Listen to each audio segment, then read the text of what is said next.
Alright, so I just want to make a quick overview of the build I've been running. It's centered around this wand called Adonia's Ego. It has a skill. It's a buff skill that grants 15% more elemental damage per power charge consumed. And it causes all of our elemental damage to both shock, ignite, and freeze.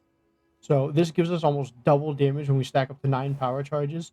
And this bottom line here, all of this means is any elemental damage we do will shock, freeze, and ignite. So fire can freeze and shock. Ice can shock and ignite, and so on, which makes it really good for cast on element build. So the negative effect of this wand is we get minus 10 all resistances per power charge we have. So problem with that is our resistances are going to be bricked if we're using this. So what we do to make up for that is we run Doryani's prototype. Now this item is from PoE1 if you're familiar, and it makes enemies in our presence have lightning resistance equal to yours. So essentially what we're doing is we're stacking negative lightning resist. This wand is giving us even less lightning resist, and we're hitting almost negative 200, which is the cap when we have power charges. And that's setting the enemy's lightning resist equal to negative 200, which is almost tripling our damage. Now to make that work for all elements, we have the Sacred Flame Scepter, and this makes enemies in your presence resist elemental damage based on their lowest resistance. Meaning if they have negative 200 lightning resist, they also resist fire and cold if they have negative 200. Now the combo of these three items pretty much allows us to use any elemental damage type we want, and we're going to be doing almost 6 times the damage. This is giving us double our damage, and the negative resistance triples it, and that's multiplicative with each other. So right here, off just these three items, we're pretty much 6xing our damage. Now this works perfectly for a cast on element build, because we can use any elements we want. It's going to proc like crazy. We can rain down comets. They do a mix of fire and ice when they're infused, so they gain from all that damage and everything, so it's really a perfect combo.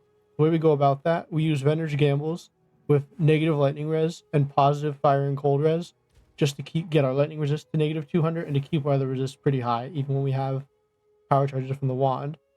For defenses, this chest plate, you can get a a cultivated mod that gives it more flat armor, and you need to make sure it doesn't replace either any of these three. All these three are important for making us survive lightning damage, but if you get it to replace the life, you can have almost 1,000 flat armor on it, and you can even get a better rolled one than mine. Mine's not even that great.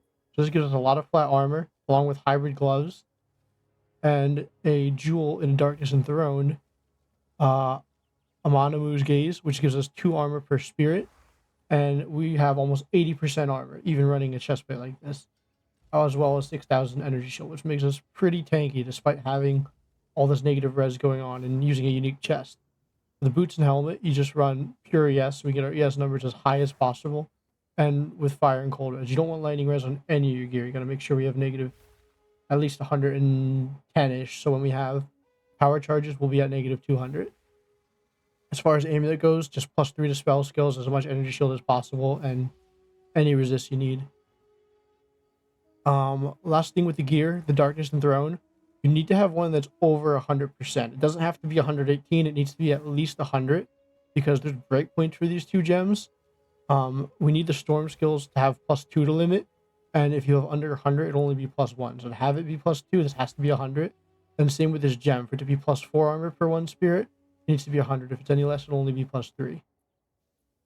And if you're curious how I have this mana flask here, if you take a belt called the Waist Guard or something, which I don't have, but there's a belt you can equip that lets you equip a mana flask in both spots. You just equip that, put the flask here, and then put your belt back on, and it kind of gets stuck here and gives you a little bit of mana. You don't have to do this, just, I don't know, helps a little bit with mana regen. Alright, so that takes care of the gear, so we'll look at the skill gems next. I'm not going to go over everyone, but I'll go over the main ones. So, Pinnacle of Power is the main skill we're getting from the wand. The most important thing on here is Heightened Charge. This gives us a 20% chance to double the bonuses, which will give us double the bonuses listed here, which is over 200% more elemental damage, as well as longer duration. So when you're mapping, you kind of just spam this until it procs the double buff, and then you're good to go. And I'll talk more about that later. Purity of Fire you get from the Scepter. In here, you can throw whatever like reservation supports you want. They do not make it cost any spirits. I have just mana regen, mysticism, less freezing, night duration, whatever you want. Sigil Power, we just have in a weapon swap for bossing, pretty standard. Now, Thunderstorm is the main skill we're using to proc our comets. The reason for that is because it drenches enemies and makes them easier to shock and freeze. And with static shocks and coursing currents, it makes a bunch of lightning arc between all the drenched enemies, and those proc comments like crazy and do a lot of damage. And then along with that, we have projectile acceleration and this chain gem, because these coursing currents already chain 6 times. With this, they chain 12 times. And then they just go a little faster and do more damage with the speed. Firestorm, we are using to help consume infusions and also to do damage. With this, we're using this support gem, Zarok's Refrain. It's causing it to echo 3 times, and every time it echoes, it's going to consume our remnants, our cold infusions, whatever, to make it do more damage. The reason we're doing that is because we struggle with mana quite a bit, and with this node, every time we pick up a remnant, we recover some of our mana. So if we can be using the infusions more, we can recover more mana that way. And we'll also gain power charge, which I'll talk about later. But that's what Firestorm's for. So when you throw this on bosses, or if you're doing Abyss, when you juice the Abyss pit, chuck it down, along with your Thunderstorm, does some extra damage, use more infusions. Since we have so much spirit, we are a shaman, and we're taking the spirit per empty charm slot. So we have almost 360 spirit between the scepter and not using any charms. So we're pretty much aura stacking along with our cast on ailment. So this is like the number one that you need. You might not get as much spirit as me, but you definitely want cast on elemental element, either your common in there and living bomb. Living bomb is to give us fire remnants for the comet to consume, give it extra energy. I like this support. It gives it a random chance for the comet to do more damage and have more AoE, but it can also do less damage. Now you're getting more damage and more area on average, but it can be a little random. I think it's fun. You can throw something else in there if you don't like it. And then I use Conk Area for bossing, and for mapping you can throw in normal magnified area or one of the energy supports, really whatever you want. So that's the most important aura. Everything else is not optional, but you can kind of pick what you want. I'm using Blink because it's just fun for the movement, faster to map. Siphon Elements, you do need this one. It's just going to help us spawn way more remnants since we're constantly freezing, shocking, igniting, or whatever from our wand. This helps spawn a ton more remnants, and since we're not Stormbringer, we do kind of need this. That's important. Just throw all the remnant supports. Blasphemy is an extra defensive layer. This build does struggle a little with defenses, which is why we're throwing Feeble in here. It's giving us 23% damage reduction. And we're also stacking Presence Area of Effect to make our Doryani's work a little better. So we have it in the tree, on our scepter, and in a few other places.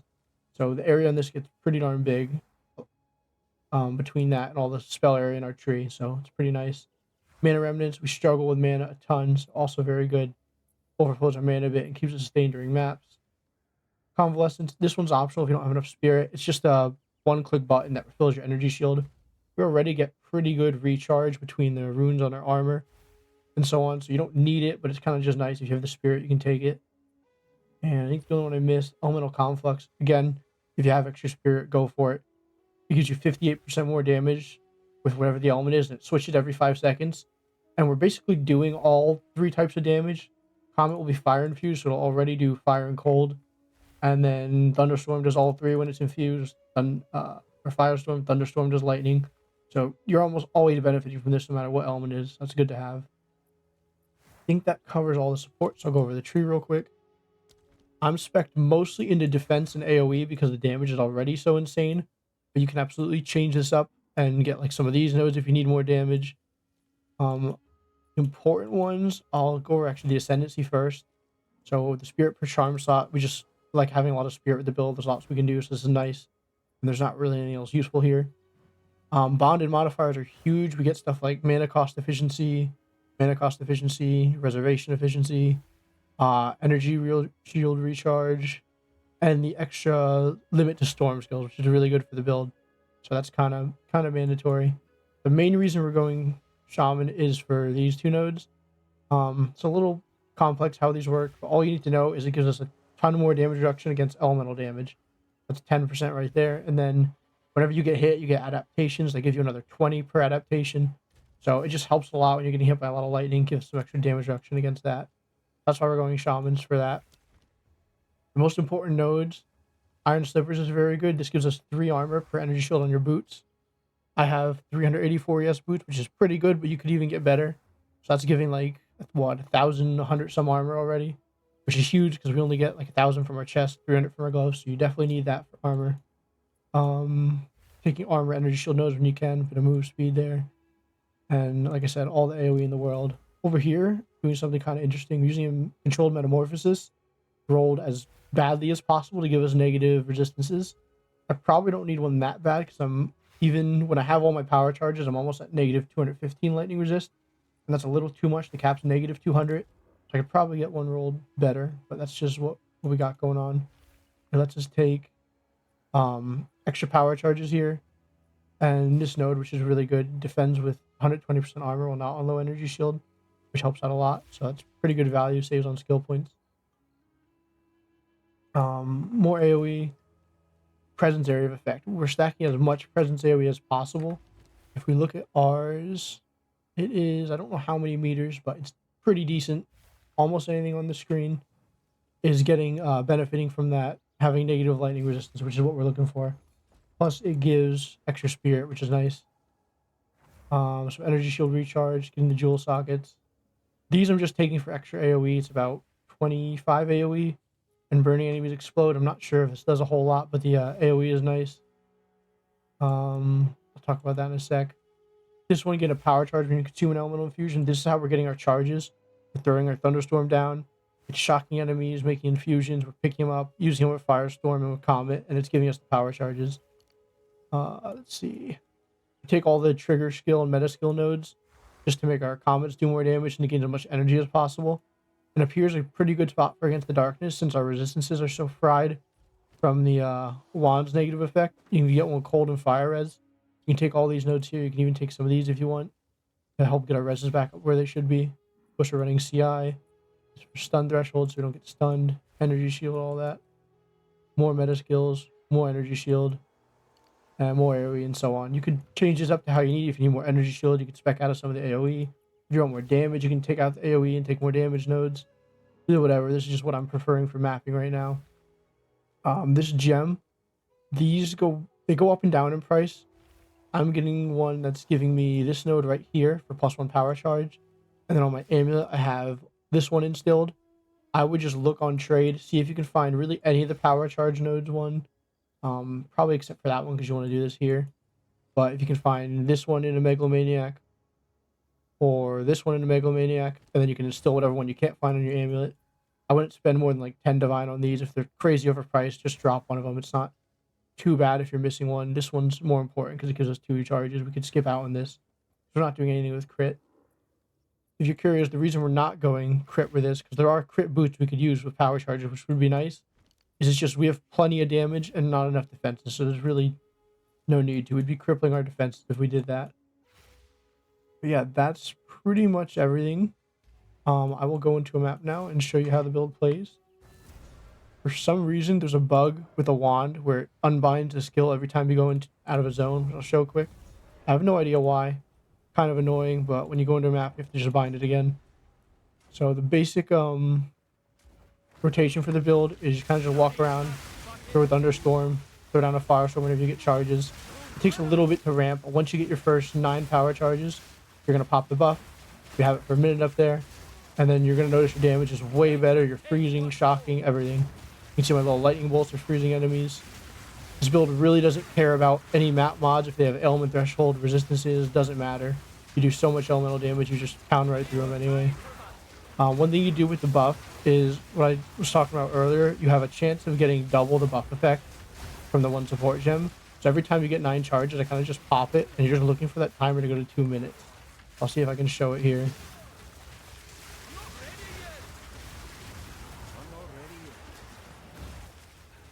Basically, as you're mapping, you just want to keep on using it every time you get 9 charges until you see this timer go to 2 minutes. Then you know the buff proc the double effect and you're good. Oh, minute, not yet.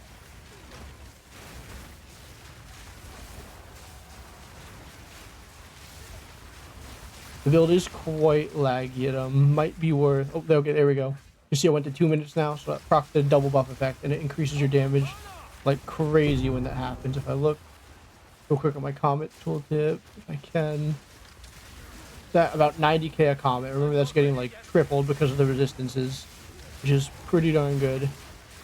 But yeah, that's pretty much how you map. You're just spamming thunderstorm, spamming your firestorm, walking through the enemies. Everything's raining down and dying. It's a pretty fun build. A little not great in the visual clarity department, but That's kind of just where the game is now. Most builds are like that, at least the fun ones. Yeah, I'm quite enjoying it. There's still a good amount of upgrades you can make. You would probably want to look for better energy shield, boots, and helmet. That's what I could use. You could get a rite of passage and maybe drop some of your auras. Oh, I might die here.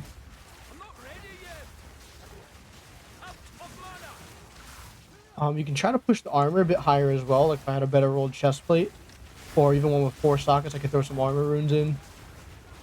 But it's, for the most part, I don't die in maps. I mean, once in a while you get caught off guard. But yeah, the build's decently tanky for having negative 200 lightning resist. And see, my resistances aren't even capped yet, because I just don't have money to get better gear. But if you did, you want to try to get these capped. Even if you don't, all the armor you have is elemental, gives you good damage reduction anyway, so it's kind of okay. Yeah, that's pretty much it. And I'll just cut to some gameplay of it. Thanks. One thing I forgot to mention, for bosses, they can be a little more challenging, especially if you're not stacked up already. But if you have stacks, your buff is probably good. You pretty much just throw it on the storm, throw it on the firestorm, and then just chug your mana flask. And the boss usually melts. Sometimes the mana is a little close, but all you need is a flash with recoveries applied instantly, and that pretty much works. It works for the pinnacles, mount bosses melt. The only problem is, like I said, if you go to a boss unstacked, you kind of have to run in circles a bit, keep casting yourself till you have your charges, then you can pop your buff, then you can kill it.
Alright, thanks for watching. If you guys have any questions, you can ask them down below and I'll try to answer them. And as always, POBs in the description. Peace out.